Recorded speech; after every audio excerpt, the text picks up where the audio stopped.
एक serial killer छोटी बच्चियों का रेप करने के बाद उन्हें बेहद क्रूरटी से मार रहा होता है जब एक रिटायर्ड डिटेक्टिव उसे पकड़ने की कसम खाता है। और इस किलर हंट मूवी का नाम है द प्लेज। तो आइए देखते हैं कि क्या वो पुलिस वाला इस किलर को एक और छोटी बच्ची का शिकार करने से रोक पाएगा या फिर ये किलर अपने मर्डर्स ऐसे ही जारी रखेगा। बट स्टोरी शुरू करने से पहले आपसे एक रिक्वेस्ट कि अगर आप यहाँ नए हैं तो प्लीज ये चैनल सब्सक्राइब करना ना भूलें। तो मूवी की शुरुआत होती है अमेरिका के नेवाडा स्टेट के रेनो शहर में। यहाँ आज डिटेक्टिव जेरी ब्लैक अपने सालों की पुलिस सर्विस के बाद रिटायर हो रहा है। जेरी के कॉलीग्स उसकी रिटायरमेंट के लिए एक पार्टी रखते हैं और क्योंकि उसे फिशिंग करना बेहद पसंद होता है इसलिए उसका बॉस और पुराने फ्रेंड्स उसे मेक्सिको के लिए फिशिंग ट्रिप की टिकट्स गिफ्ट करते हैं। पर पार्टी के बीच में ही उन्हें एक बच्ची के मर्डर की न्यूज मिलती है और अपनी जॉब का लास्ट दिन होने के बावजूद भी जेरी अपने पार्टनर स्टैन के साथ क्राइम सीन के लिए निकल पड़ता है। उस बच्ची की बॉडी वहां एक लड़के ने बर्फ में डिस्कवर की होती है और उसने उस जगह से एक टोबी नाम के आदमी को अपने रेड ट्रक में जाते हुए देखा होता है।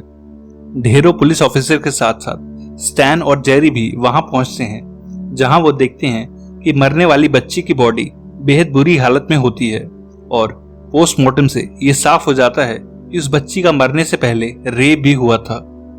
मरने वाली उस 7 साल की बच्ची का नाम जिनी होता है और जेरी उसकी मौत की खबर जिनी के पेरेंट्स को देता है।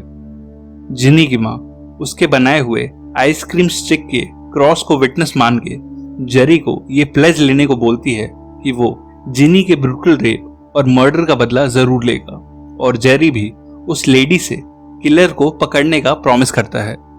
अगले ही दिन टोबी नाम का वो सस्पेक्ट पकड़ा जाता है जो मेंटली अनस्टेबल होता है। स्टैन टोबी की मेंटल कंडीशन का फायदा उठा के उससे ऑन कैमरा जिनी का मर्डर कन्फेस करा लेता है।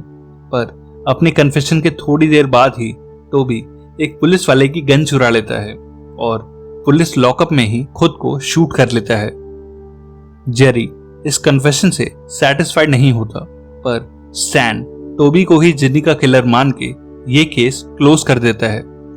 जिनी की माँ से किए गए अपने प्रॉमिस और अपनी प्लेज की वजह से जेरी अपनी मेक्सिको की फिशिंग ट्रिप वाली फ्लाइट मिस कर देता है और जिनी के मर्डर की खुद से इन्वेस्टिगेशन करने लगता है। जेरी जिनी की ग्रैंड मदर से मिलने जाता है जिसने जिनी को लास्ट टाइम जिंदा देखा था, पर वो एड्रेस एक बेकरी का होता है। बेकरी ओनर जेरी से कहती है कि वो लेडी हमारी शॉप के ऊपर फर्स्ट फ्लोर पे रहती है और जेरी वहां से निकल के ऊपर चला जाता है। वो जिनी की ग्रैंड मदर से मिलता है जो उसे बताती हैं कि उस दिन जिनी हमेशा की ही तरह स्कूल बस में बैठ के स्कूल के लिए निकली थी और जब वो दोपहर में वापस नहीं आई तो मुझे लगा कि वो अपने पेरेंट्स से मिलने उनके फार्म चली गई है। इसके बाद जेरी जिनी के स्कूल जाता है जहां वो जिनी की एक क्लासमेट बेकी से मिलता है जो उसे बताती है कि जिनी एक जाइंट आदमी से मिली थी जो एक ब्लैक कार चलाता था और उसने जिनी को पॉर्क्यूपाइन्स दिए थे। जेरी कुछ समझ नहीं पाता कि ये जाइंट आदमी कौन है और पॉर्क्यूपाइन्स तो कांटे लगे हुए रॉडेंट्स होते हैं, तो कोई एक छोटी बच्ची को पॉर्क्यूपाइन क्यों देगा। बेकी उसे बताती है कि जिनी ने इसकी एक ड्राइंग भी बनाई थी और जेरी स्कूल नोटिस बोर्ड पे वो ड्राइंग देखता है और उसे निकाल के अपने साथ ले जाता है। ड्राइंग में एक बड़ा सा आदमी जो एक ब्लैक कार में आया है जिनी को पॉर्क्यूपाइन्स दे रहा होता है। जेरी फर्दर इन्वेस्टिगेट करता है और उसे पता चलता है कि पिछले 8 सालों में ऐसे 2 और छोटी बच्चियों के ब्रूटल मर्डर्स आसपास के शहरों में हुए हैं। सभी बच्चियों की एज और शरीर पे चोट के निशान बिल्कुल सिमिलर होते हैं और तीनों ही बच्चियों के ब्लॉन्ड हेयर यानी गोल्डन बाल थे और तीनों ने ही अपनी मौत के दिन रेड ड्रेस पहनी हुई थी। जेरी तुरंत समझ जाता है कि ये कोई सीरियल किलर है और स्टैन के पास जाके उसे ये केस रीओपन करने को बोलता है, पर स्टैन और उसका बॉस कहता है कि जिनी लार्सन का किलर टोबी था जो मारा जा चुका है। जेरी कहता है कि पहले 2 मर्डर्स के टाइम पे टोबी पागल खाने में था और जिनी की ड्राइंग के हिसाब से वो आदमी ब्लैक कार चलाता था, पर टोबी का ट्रक तो लाल था, इसलिए टोबी किलर नहीं हो सकता। वो दोनों जेरी को समझाते हैं कि ये एक 7 साल की बच्ची की ड्राइंग कोई एविडेंस नहीं है और उसे ये ओवर थिंकिंग छोड़ के अपनी रिटायरमेंट पे ध्यान देना चाहिए। उनके केस रीओपन ना करने से जेरी बेहद अपसेट हो जाता है और पास ही के एक शहर में शिफ्ट होके फिशिंग करने लगता है। फिशिंग करते और शहर में घूमते हुए जेरी को एक पेट्रोल पंप दिखता है, जिसे कुछ रीजन से अमेरिका में गैस स्टेशन भी कहा जाता है, और वो अपने रिटायरमेंट के पैसों से वो जगह खरीद लेता है और उसी गैस स्टेशन के पीछे बने घर में रहने लगता है। जेरी वहां के लोकल बार में एक बारटेंडर लॉरी से मिलता है और फ्रेंड्स बन जाता है। लॉरी की एक 8 साल की बेटी होती है क्रिसी। एक रात को लॉरी जेरी के घर आके उससे हेल्प मांगती है क्योंकि उसके एक्स हस्बैंड ने उसे असॉल्ट किया होता है। Jerry being ex police officer Laurie और क्रिसी को सेफ रखने के लिए कुछ दिन अपने घर में रहने को बोलता है, पर धीरे धीरे जेरी उन दोनों की फैमिली का पार्ट बन जाता है। वो क्रिसी से बेहद फ्रेंडली हो जाता है और लॉरी भी जेरी से रोमांटिकली इन्वॉल्व हो जाती है। जेरी इस नए शहर में उन दोनों के साथ एक नई लाइफ शुरू करता है, पर एक दिन जेरी को जिनी के पेरेंट्स दिखाई देते हैं और जिनी की मां को देख के जेरी को उससे करा अपना प्रॉमिस याद आता है। कुछ दिनों के बाद जेरी क्रिसी को एक आदमी से बात करता देखता है। उस आदमी का नाम जैक्सन होता है और वो वहीं लोकल चर्च में पैस्टर होता है। उसे क्रिसी के पास 1-2 बार देख के जेरी को उस पर डाउट होने लगता है, क्योंकि वो भी एक लंबी ब्लैक कार चलाता है और जेरी को पता चलता है कि जैक्सन की माँ पॉर्क्यूपाइन शेप के स्टफ टॉय बनाती है। जेरी क्रिसी से प्रॉमिस मांगता है कि अगर कोई भी आदमी उसे कभी अनकंफर्टेबल फील कराए या कभी उससे बात करने की कोशिश करे तो वो जेरी को जरूर बताएगी। एक दिन जब जेरी फिशिंग करके घर लौटता है तब क्रिसी घर पे नहीं होती और लॉरी बताती है कि फादर जैक्सन एरिया के सभी बच्चों को बाइबल स्टडीज के लिए चर्च ले गए हैं। जेरी तुरंत अपनी गन लेकर उनके एरिया के चर्च की तरफ निकलता है। वो बेहद तेज ड्राइव करता है और ऑलमोस्ट एक्सीडेंट करते करते बचता है, पर चर्च पहुंच के वो देखता है कि फादर जैक्सन सच में बाइबल ग्रुप स्टडी करवा रहा है और वहां कई बच्चे अपने पेरेंट्स के साथ भी आए हैं।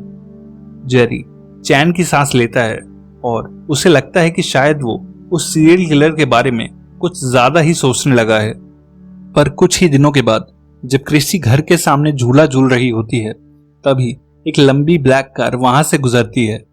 उस कार के रियर व्यू मिरर पे एक पॉर्क्यूपाइन का टॉय लटका होता है और वो क्रिसी के लाल कपड़े और ब्लॉन्ड हेयर देख के रुक जाता है। रात को क्रिसी अपने प्रॉमिस की वजह से जेरी को उस ब्लैक कार वाले आदमी के बारे में बताती है। वो कहती है कि उस फ्रेंडली आदमी ने उसे पॉर्क्यूपाइन शेप की चॉकलेट्स भी दी हैं।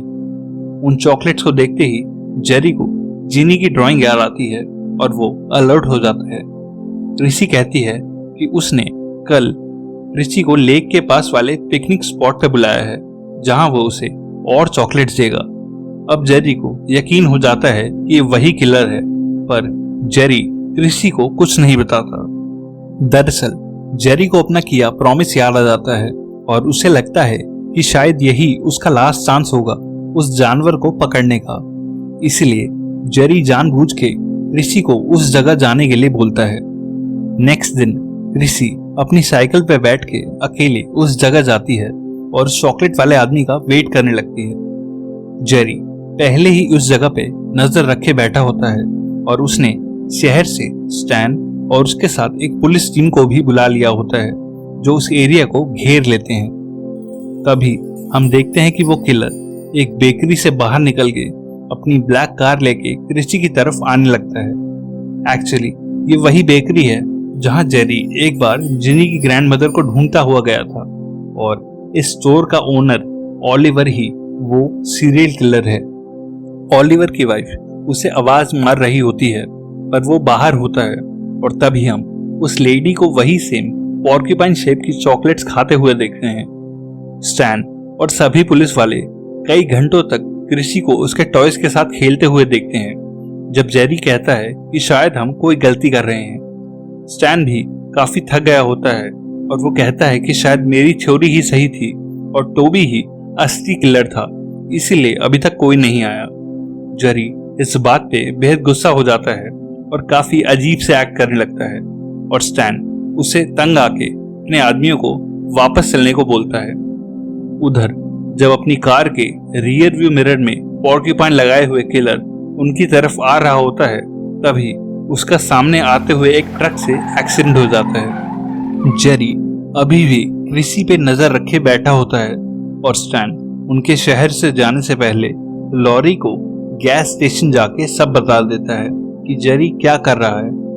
लॉरी अपनी कार में वहां पहुंचती है और क्रिसी को वहां से ले जाने लगती है।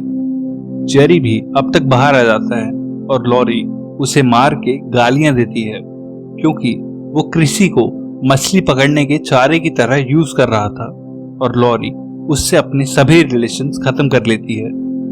स्टैन वापस जाते हुए अपने बाकी साथियों से कहता है कि जेरी एक बेहतरीन डिटेक्टिव हुआ करता था पर अब शायद वो पागल हो चुका है। और तभी उन्हें रास्ते में एक एक्सीडेंट के बाद लगा जाम दिखाई देता है जहां फायर फाइटर्स आग बुझा रहे होते हैं और उस एक्सीडेंट में ट्रक से टक्कर के बाद एक ब्लैक कार पूरी तरह जल चुकी होती है। वो रियर व्यू का पॉर्क्यूपाइन इस बात का सबूत होता है कि वो आग में जल के मारा आदमी ही ओलिवर था, वही सीरियल किलर जो क्रिसी के पास आ रहा था।